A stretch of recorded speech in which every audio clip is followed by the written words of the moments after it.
Hello, everybody. You have tuned into the Indiana State Police Roadshow. I'm your host, Sergeant Rich Myers with the Indiana State Police Public Information Office. We thank you for tuning in to the Indiana State Police Roadshow. We're brought to you each and every week by the Indiana State Police Alliance and Cops for Kids, a subsidiary of the Indiana State Police Alliance, and also Tom Trial, the man behind the camera, who puts us on our Indiana State Police YouTube site each and every week. And I have a new guest with me today, somebody from my hometown, my home area that has never been with us, though.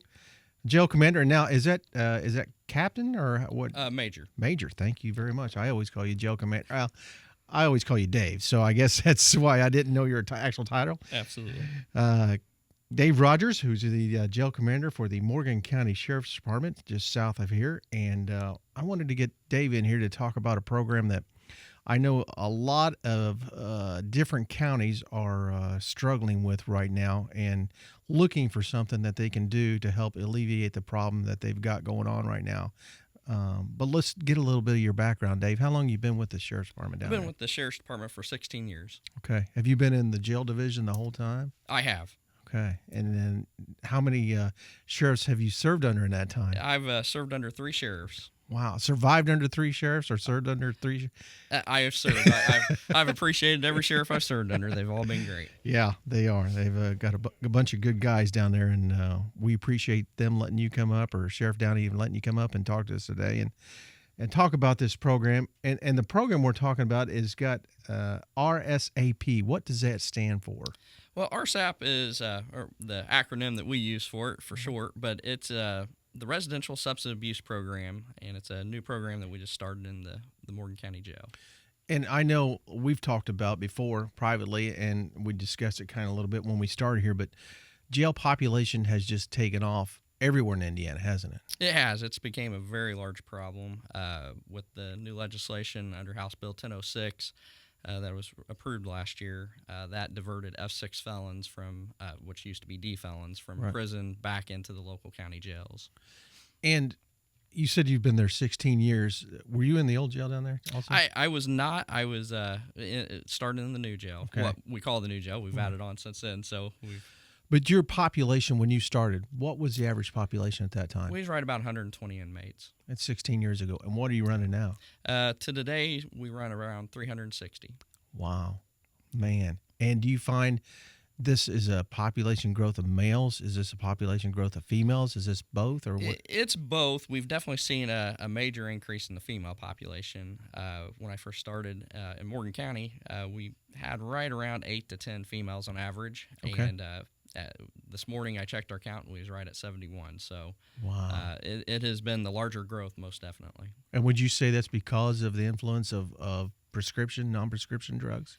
Yes. About 90% of our populations, whether they're in jail for a drug offense or not, they have a substance abuse problem that we have to deal with. And so, yeah, I mean, it's just heroin's definitely Right. picked up around the community in the past 4 years. And prescription drug fraud is a big one with the female offenders as well.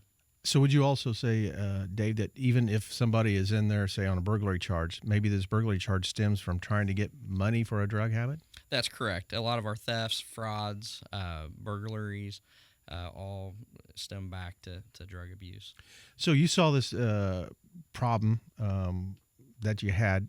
What enticed you to start your own program? Well, we began about 2 years ago. The courts were starting to amend people's sentences or our inmates' sentences to different rehab centers across the state, which was great. Unfortunately, those are not very secure environments, and therefore we started having within 30 to 45 days, we just have to go around the state and pick our people back up where they'd been rearrested, left the rehab centers. Just wasn't good for my staffing, and we just didn't have enough folks to drive around the state to continue that. You were probably situation. spending a lot of resources, a lot of money on things that you could be doing better things with. It was, absolutely. And, we still had the problem not only with the rehab centers across the state, because some was as far as Fort Wayne, Evansville, so we was traveling pretty far distances for relatively unsuccessful outcomes. And so, with the F6 felons coming back into the jail, the sentencing laws all changing under House Bill 1006, it really started growing our population. because we had folks that we didn't have Right. normally, and we have folks a lot longer. We have some. I've got a couple of inmates right now serving 12-year sentences in the county jail, and that's tough to manage that person for 12 years to keep them occupied in that kind of atmosphere. So we had to come up with a strategy and a plan to better manage our inmate population. So is this something that you saw in another county, another state, or is this something just, hey, well, we're going to go with this? This program's pretty unique to our situation. We're starting to get some attention from other counties that's seeing it, hearing about it, coming up. I visited with the Brown County Sheriff last week. Monroe County court system has been interested in the same program that we're doing through word of mouth. So what's making this a little bit different? So there is several substance abuse programs within jails and correctional facilities throughout the state. Our program is what other facilities would consider a therapeutic community, which tends to be more religious based, and it's not all education based.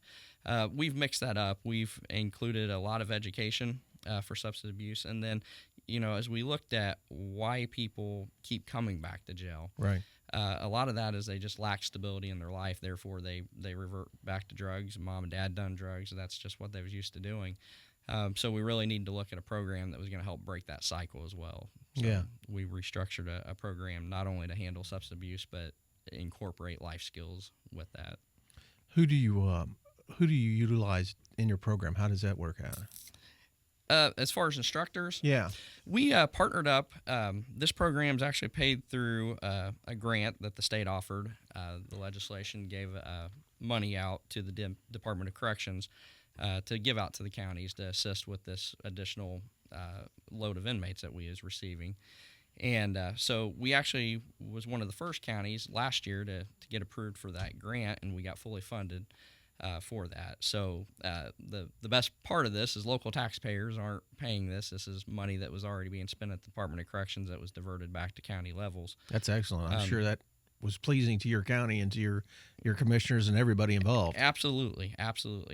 One of the unique features of that funding was that to get the funding, you had to build partnerships because the goal was to streamline when an inmate gets out of jail, streamline the process where if they're going to home detention, probation, any other service, that those services were continued and there was no lapse in that. So we partnered up with our court system, probation department, community corrections board, the prosecutor's office, all of our local not-for-profits around the community, as well as our religious community. And so we have got a program that when an inmate leaves our facility that's participated in this program, then they have continual services with no lapse. Therefore, we keep a good grasp on them even after incarceration. And I'm sure you've seen, and that's what I hear whenever we talk to a lot of the repeat offenders. They've got to have a different atmosphere whenever they leave, or they're going to fall right back into the same. That's correct. Like I said, this program's not a time cut program. I'm not a real big time cut person. I think whatever sentence you're given by the courts, you ought to serve. It's just the manner in how we manage that, because obviously the jails are not large enough to take every sentence that a court dishes out. So this program is also unique that it's not a time cut. Very seldom is there modifications as far as the length of sentence. We've worked with our court system and prosecutor's office and came up with a sentencing program that basically someone that participates through the RSAP program, upon completion, the program lasts roughly about 90 days. Okay. But it is individually based. That's another unique factor, that it is a group of folks, but each one is looked at on their own individual situation as well. So upon getting close to completing this program, they actually work with our staff and that we fund through the grant, and come out with a discharge plan, even though they're not leaving incarceration Right. immediately. We send recommendations of home detention or work release as the next step, leaving the incarceration or the secure part of the facility, and that's based on their circumstances. So we look at each individual, figure out, number one, have we been able to get them employment, or do they already have employment to go to before they actually leave our facility? Right. Ensure that they have their medical benefits, which now under House Bill 1269, we can actually file for Medicaid before an inmate leaves the facility, so they leave with Medicaid. insurance, and they can continue their health care as well and any further treatment. So we make a determination of the situation, make sure they have a stable home to go to. If they don't or don't have stable employment, then they go to work release. Our work releases had great partnerships with a lot of the community businesses in hiring our inmates. So we work with them, work with our allies on the business side, and get jobs and start that new structure that the inmate usually is not used to having, in the stability that they're used to having. Therefore, they'll spend roughly maybe another 90 days on the home detention, the work release program. And once we know that they're pretty stable, then we'll recommend at that point in time that they actually go and finish the rest of their sentence on home detention, which works out for our home detention department as well, because they're getting a very stable person versus someone that just signed a plea agreement that got out of jail and probably will be back within 30 days. So it's a benefit to the county as a whole. We're using our resources a lot better than what we have in the past, and it's just been a great partnership that we've built. Well, again, you're listening to the Indiana State Police Roadshow, brought to you by the Indiana State Police Alliance and Cops for Kids. I'm speaking with Jail Commander Major David Rogers from the Morgan County Sheriff's Department. Dave, what is the criteria? How do you decide, okay, this person gets to participate, this one does not? Sure. We have got a couple different substance abuse programs. Obviously, with this being a 90-day program, it's more targeted toward those F6 felons that we're getting back into the county level. That's what the state's intentions was to divert them back to county levels and then deal with their substance abuse problems. So that's what this program has been designed to do. So therefore, we recommend that you have an F6 felon or above to participate. Number one, we want you to have enough time to also finish the program successfully as well, and still not only do 90 days, but have that aftercare. Right. Yeah. So we still have some court jurisdiction over the inmate.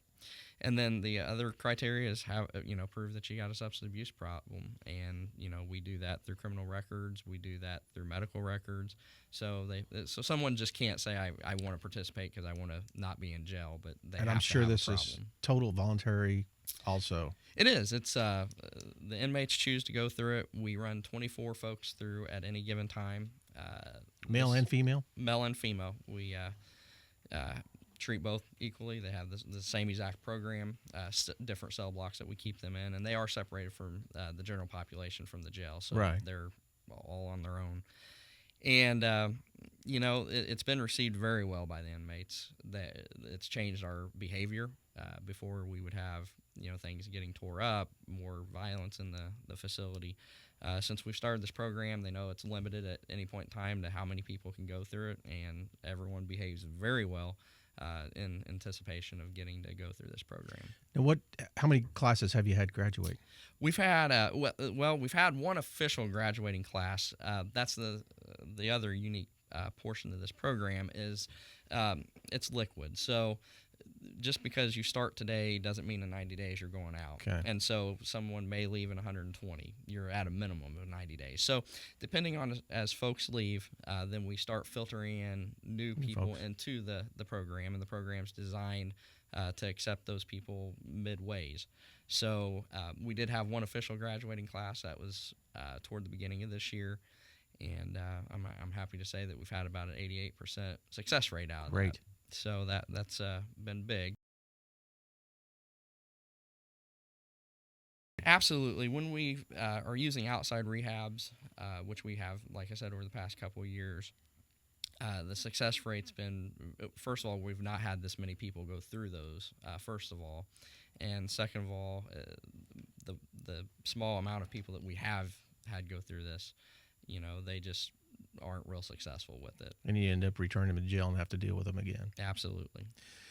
Well, we're out of time here. I appreciate you coming all the way up here to Indianapolis and speaking with us today on your program. And I'm sure if anybody sees this program, hears about this, wants to try something maybe familiar or similar to what you're doing, contact you at the Morgan County Jail, and you'd be glad to talk to them about it. Absolutely, and thanks for having me. Well, again, you've been listening to the Indiana State Police Roadshow, brought to you by the Indiana State Police Alliance. Cops for Kids. I've been speaking with Major David Rogers from the Morgan County Jail Division, speaking about the RSAP program that they've started at the jail down there. Appreciate you listening. We'll catch you again next week. Roadshow is out.